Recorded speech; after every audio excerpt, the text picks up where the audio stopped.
This segment is brought to you by the Vancouver International Jazz Festival, kicking off summer in the city for 40 years.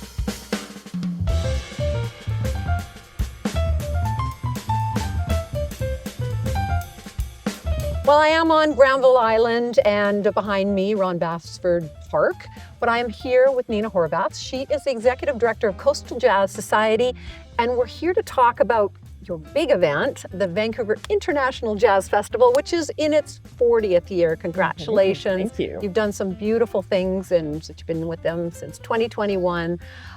It's just, what a great event here in Vancouver. We're going to jump in and talk about, well, why we're on Granville Island, one of your, most enduring partners, about some of the event venues here on Granville Island. Yeah, absolutely. Like you said, Granville Island's been with us pretty much since the very beginning of this festival.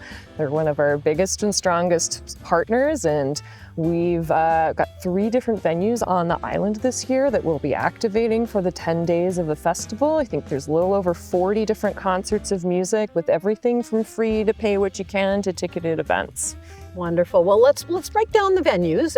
We're staring at Performance Works. Why don't we start with that one? Yeah, we're sitting on the steps that are right outside Performance Works. If you came here in the afternoon, you'd be able to sit here in the sun and listen to the music through the open garage windows. So it's a really beautiful spot to take in some music in the afternoon. You can hear a lot of up-and-comers in Canadian jazz or touring musicians who are coming through the area.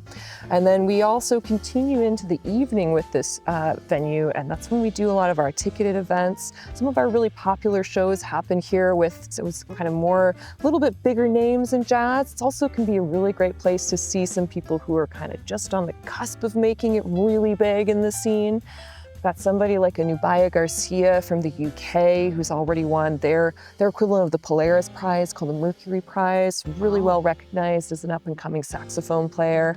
Or if you like more blues-style music, you can come check out Delon Lamar. And then we've got the great Canadian jazz artist Christine Jensen closing out the whole festival on the 30th. Wonderful. Okay, so next step, cross the island? Yeah, so what we like to do is try and make it so you can have an entire day of jazz on the island. So once you're done here, you can go and walk over to Ocean Artworks, which is our outdoor venue, sort of like an outdoor beer garden pub area. It's got beautiful shade, nice vibe, just near the market. And we like to keep that as a real fun party. So you'll get everything from jazz to blues to more sort of R&B and funk there. We even progress into DJs late at night that we program with some of our partners. So it's a really fun place to come and explore and hang out with your friends. Come here, after dinner for a while and hang out and listen to some music. Sounds perfect. And the final one? The final one is the review stage. This is a little more of a traditional sort of soft seat theater space. It's a really nice small theater, so like every seat is a good seat inside there. And this is where we put our artists who are really pushing those edges of experimentation and coming up with new and exciting sounds and grooves within jazz. We'll often pair a lot of our visiting European artists there with some of our local artists. And you get these exciting, like lightning in a bottle moments of improvisation. That's one of the most interesting things, I think, unique things you can get in a jazz festival. Wonderful. And it's 10 days. It's June 20th to July 1st. That's right. What's happening on Canada Day? Yeah, so we're back on Canada Day this year, which is exciting. We're going to have programming at Ocean Artworks, I think starting at 1 p.m. and going all the way into the evening. 4 different shows of completely free music. It's going to be supporting some of the other Granville Island Canada Day programming going on.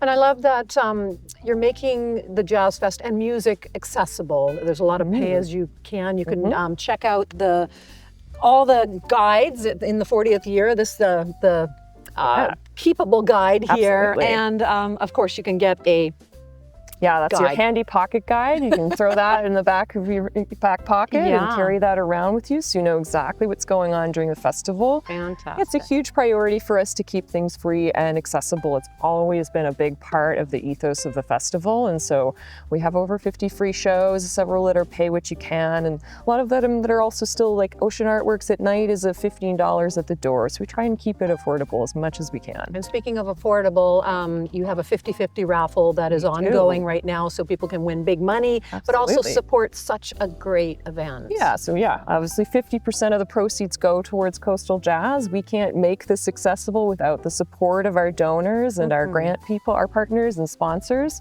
So we're tremendously grateful for that. So people can always head to coastaljazz.ca or any of our socials, Coastal Jazz, check out the 50/50 and check out what's coming up. And help support bet. keeping this great event here in Vancouver. We're so proud to have. Thanks, Nina. Thank you.